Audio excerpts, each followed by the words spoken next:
ನಮಃ. ಹರಿ ಓಂ. ನಮಸ್ತೆ ವೀಕ್ಷಕರೇ, ನಾನು ನಿಮ್ಮ HR ಗುರುಜಿ. ದೈವಮಾಸಿಕಂ ಸ್ವಾಗತ. ಹಾಗೂ ಈ ಚಾನಲ್ ಲೈಕ್ ಮಾಡಿ, ಸಬ್ಸ್ಕ್ರೈಬ್ ಆಗಿ ಆದಷ್ಟು ಶೇರ್ ಮಾಡಿ. ವೀಕ್ಷಕರೇ, 2025 ಆಗಸ್ಟ್ ತಿಂಗಳ ರಾಶಿಗಳು ತಿಳಿಸೋದು ಬಂದಿದ್ದೇನೆ. ಅದರಲ್ಲಿ ಕೊನೆಯ ರಾಶಿ ಮೀನರಾಶಿ. ಈ ಮೀನರಾಶಿ ಈ ತಿಂಗಳು ಯಾವ ಥರ ಇದೆ ಅಂದರೆ, ಪ್ರಯತ್ನ ಮೇಲೆ ಪ್ರಯತ್ನ ಮಾಡಿದಷ್ಟು ಒಳ್ಳೆ ಫಲ ಸಿಗೋ ನಿರೀಕ್ಷೆ. ಎಷ್ಟೇ ನೀವು ಪ್ರಯತ್ನ ಮಾಡಿರ್ತೀರಿ, ಫಲ ಸಿಗೋದಿಲ್ಲ. ಆದರೂ ಪ್ರಯತ್ನ ಬಿಡೋ ಒಂದು ಮಾತೇ ಇರೋದಿಲ್ಲ. ಯಾಕಂದರೆ ಪ್ರಯತ್ನ ಮಾಡಲೇಬೇಕಾಗುತ್ತೆ. ಪ್ರಯತ್ನನೇ ಬಲ. ಈ ಪ್ರಯತ್ನ ಸಂಪೂರ್ಣವಾಗಿ ಬಲ ಬೇಕು. ಪ್ರಯತ್ನದಲ್ಲಿ ನಿಮ್ಗೆ ಜಯ ಬೇಕು. ಪ್ರಯತ್ನದಲ್ಲಿ ನಿಮ್ಗೆ ಎಲ್ಲ ರೀತಿ ಒಳ್ಳೇದಾಗಬೇಕಂತಂದರೆ ಪ್ರಯತ್ನ ಮೇಲೆ ಪ್ರಯತ್ನ ಮಾಡಿ ಎಲ್ಲ ರೀತಿ ಅನುಕೂಲ ಆಗ್ತಾ ಹೋಗುತ್ತೆ. ಮತ್ತು ನಿಮಗೆ ಎಲ್ಲ ರೀತಿಯಿಂದ ನಿಮಗೆ ಜಯ ಆಗ್ತಾ ಹೋಗುತ್ತೆ, ನೆಮ್ಮದಿ ಸಿಗ್ತಾ ಹೋಗುತ್ತೆ ಅಂತ. ಮತ್ತು ಆರೋಗ್ಯ ಮೇಲೆ ಸ್ವಲ್ಪ ಈ ತಿಂಗಳು ಇಂಪ್ರೂವ್ಮೆಂಟ್ ಆಗುವಂಥ ಯೋಗ. ಎಷ್ಟೋ ತಿಂಗಳಿಂದ ಎಷ್ಟೋ ಪ್ರಯತ್ನ ಮಾಡಿದರೂ ಇಂಪ್ರೂವ್ಮೆಂಟ್ ಇರೋದಿಲ್ಲ, ಬರೀ ಫೇಲ್ ಆಗ್ತಾ ಹೋಗುತ್ತೆ. ಮತ್ತು ಇಂಪ್ರೂವ್ಮೆಂಟ್ ಮೇಲೆ ಇಂಪ್ರೂವ್ಮೆಂಟು ಏನೇ ಮಾಡಿದರೂ ನಿಮಗೆಲ್ಲ ರೀತಿ ಆರೋಗ್ಯದಲ್ಲಿ ಇನ್ನೂ ನಿಮಗೆ ಕ್ಷೀಣಿತ ರೂಪದಲ್ಲಿ ಕಾಡ್ತಾ ಹೋಗುತ್ತೆ. ಆದರೆ ಈ ತಿಂಗಳು ಸಂಪೂರ್ಣವಾಗಿ ಇಂಪ್ರೂವ್ಮೆಂಟ್ ಆಗ್ತಾ ಹೋಗುತ್ತೆ. ಆರೋಗ್ಯದಲ್ಲಿ ಸುಧಾರಣೆ ಆಗ್ತಾ ಹೋಗುತ್ತೆ, ನೆಮ್ಮದಿ ಸಿಗ್ತಾ ಹೋಗುತ್ತೆ. ಮತ್ತು ಯಾವುದೇ ವ್ಯವಹಾರ ಕೆಲಸ ಮಾಡೋಕ್ಕೆ ಹೋದರೂ ಕೂಡ ಸಾವಧಾನದಿಂದ ಯೋಚನೆ ಮಾಡಿ, ವಿಚಾರ ಮಾಡಿ, ವ್ಯವಹಾರದಲ್ಲಿ ಕೈ ಹಾಕಿ, ಆ ಪ್ರಯತ್ನ ಯಾವುದೇ ರೀತಿ ನೀವು ಒಳ್ಳೆ ರೀತಿ ಪ್ರಯತ್ನ ಮಾಡಿ, ಆ ಪ್ರಯತ್ನ ನಿಮಗೆ ಸಂಪೂರ್ಣ ವ್ಯವಹಾರದಲ್ಲಿ ಲಾಭ ಕಾಣುವಂಥ ಯೋಗ ಬರ್ತಾ ಹೋಗುತ್ತೆ. ಆ ಪ್ರಯತ್ನದಲ್ಲಿ ನಿಮಗೆ ಸಂಪೂರ್ಣವಾಗಿ ಕಳೆದಿದ್ದು ಕೂಡ ಗಳಿಸುವಂಥ ಯೋಗವೂ ಬರ್ತಾ ಹೋಗುತ್ತೆ ಈ ತಿಂಗಳು. ಮತ್ತು ಒಂದು ದಿನ ಚೆನ್ನಾಗಿದ್ದರೆ ಇನ್ನೊಂದು ದಿನ ಕೆಟ್ಟದಾಗ್ತಾ ಹೋಗುತ್ತೆ. ಇದು ಸಂಪೂರ್ಣವಾಗಿ ನಿನಗೆ ದಿನಚರಿ ರೂಪದಲ್ಲಿ ನಿಮ್ಗೆ ಕಾಡ್ತಾ ಹೋಗುತ್ತೆ. ಯಾಕಂದರೆ ಇವತ್ತೇನು ಚೆನ್ನಾಗಿದೆ, ಇವತ್ತು ಕಿರಿಕಿರಿ ಎಲ್ಲ ರೀತಿ ನಿವಾರಣೆ ಆಯಿತು, ಖುಷಿಯಾಗಿರ್ಬೇಕನ್ನಷ್ಟರಲ್ಲಿ ನಾಳೆ ಇನ್ನೊಂದು ಸಮಸ್ಯೆ ಬಂದಿರುತ್ತೆ. ಈ ರಾಶಿಯವರು ಈ ತಿಂಗಳಲ್ಲಿ ಸಂಪೂರ್ಣವಾಗಿ ನಿಮಗೆ ದಿನಚರಿ ರೂಪದಲ್ಲಿ ನಿಮಗೆ ಕಾಟ ಕಿರಿಕಿರಿ ಸ್ಟಾರ್ಟ್ ಆಗ್ತಾ ಹೋಗುತ್ತೆ. ನೆಮ್ಮದಿ ಇರೋದಿಲ್ಲ.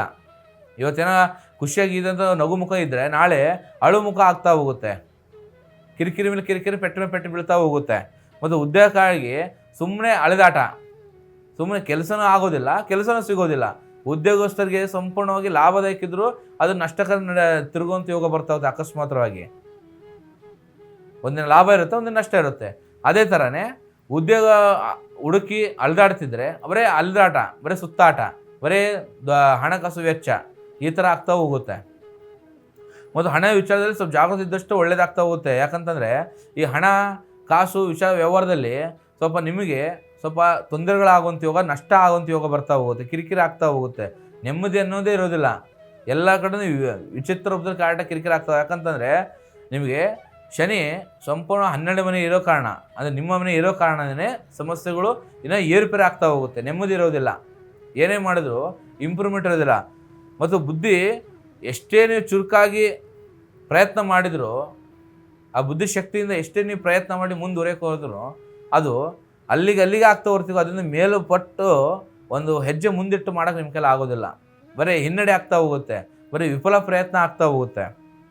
ಮತ್ತು ಸ್ಥಿರ ಮನಸ್ಥಿತಿಯಿಂದ ಈ ತಿಂಗಳು ಪ್ರಯತ್ನ ಮಾಡಬೇಕಾಗುತ್ತೆ. ಸ್ಥಿರ ಅಂದರೆ ಸಂಚಲಿತ ಬುದ್ಧಿ ಇರಬಾರ್ದು. ಸಂಚಲಿತ ಮನಸ್ಸಿಂದ ಮಾಡಿದರೆ ವಿಫಲ ಪ್ರಯತ್ನ, ಸ್ಥಿರ ಮನಸ್ಸಿಂದ ಮಾಡಿದರೆ ನಿಮಗೆ ಸ್ಥಿರ ಪ್ರಯತ್ನದಲ್ಲಿ ನಿಮಗೆ ಲಾಭ ಆಗ್ತಾ ಹೋಗುತ್ತೆ. ಅದು ಆದಷ್ಟು ಮಟ್ಟಿಗೆ ಇಲ್ಲ ಅಂದರೂ ತಕ್ಕ ಮಟ್ಟಿಗೆ ಆಗ್ತಾ ಹೋಗುತ್ತೆ, ನೆಮ್ಮದಿ ಸಿಗ್ತಾ ಹೋಗುತ್ತೆ.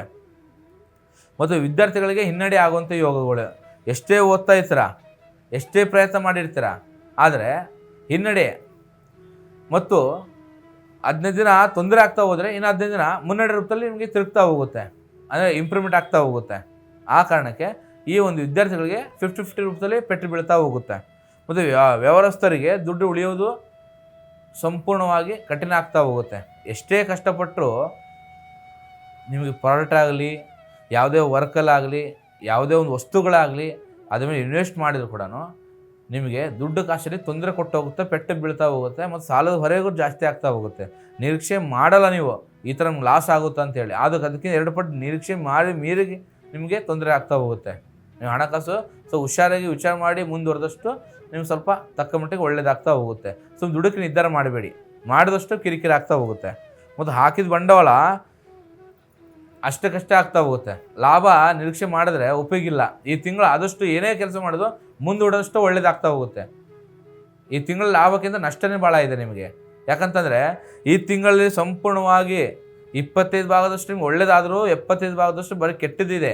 ವಿಘ್ನ ನಡೀತಾ ಇದೆ, ಕಿರಿಕಿರಿ ಆಗ್ತಾ ಹೋಗುತ್ತೆ. ಏನೇ ಮಾಡಿದ್ರು ಕೂಡ ಇಂಪ್ರೂವ್ಮೆಂಟ್ ಇರೋದಿಲ್ಲ, ನೆಮ್ಮದಿ ಇರೋದಿಲ್ಲ. ಯಾವುದೇ ಒಂದು ರೈತ ವರ್ಗದಾಗಲಿ, ಬೀದಿ ವ್ಯಾಪಾರಿಗಳಾಗಲಿ, ಮತ್ತು ವಿದ್ಯಾರ್ಥಿಗಳಾಗಲಿ, ಮತ್ತು ವ್ಯವಹಾರಸ್ಥರಾಗಲಿ, ಯಾವುದೇ ಒಂದು ವಿಚಾರ ಇದರಲ್ಲಿ ಎಲ್ಲ ಬರೀ ಏರುಪೇರು.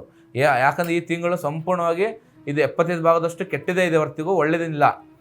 ಆ ಕಾರಣಕ್ಕೆ ಸಂಪೂರ್ಣವಾಗಿ ಕಿರಿಕಿರಿ ಇದೆ. ಏನೇ ಕೆಲಸ ಮಾಡೋಕ್ಕೆ ಹೋದರೂ ನೀವು ಈ ತಿಂಗಳು ಮುಂದೂಡಿ. ಈ ತಿಂಗಳು ಮುಂದೂಡಿದಷ್ಟು ಸ್ವಲ್ಪ ನಿಮಗೆ ಅನುಕೂಲ. ಮತ್ತು ಪ್ರತಿ ಶನಿವಾರ 3 ಥರ ಎಣ್ಣೆಯಲ್ಲಿ ಆಂಜನೇಯ ಸ್ವಾಮಿ ದೇವಸ್ಥಾನಕ್ಕೆ ಹೋಗಿ ದೀಪ ಹಚ್ಚಿ ತುಳಸಿ ಮಾಲೆಯನ್ನು ಅರ್ಪಣೆ ಮಾಡಿ ಬನ್ನಿ, ಎಲ್ಲ ಒಳ್ಳೆಯದಾಗ್ತಾ ಹೋಗುತ್ತೆ. ಮತ್ತು ಹೆಚ್ಚಿನ ಮಾಹಿತಿ ನಮ್ಮ ಸಂಪರ್ಕಿಸಿ. ಏನೇ ಸಮಸ್ಯೆಗಳಿದ್ದರೂ ನಿಮ್ಮ ಜಾತಕವನ್ನು ಪರಿಶೀಲನೆ ಮಾಡಿ ಆರೋಢ ಪ್ರಶ್ನೆ, ಅಷ್ಟಮಂಡಲ ಪ್ರಶ್ನೆ, ಜಾತಕ, ಕೌಢ್ಯಶಾಸ್ತ್ರ, ಅನ್ಯಶಾಸ್ತ್ರ ಮುಖಾಂತರ ನಿಮ್ಮ ಸಮಸ್ಯೆಗಳು ಏನೇ ಇದ್ದರೂ ಕೂಡ ಪರಿಶೀಲನೆ ಮಾಡಿ ನೀವು ಪರಿಹಾರ ಸೂಚಿಸ್ತೇನೆ.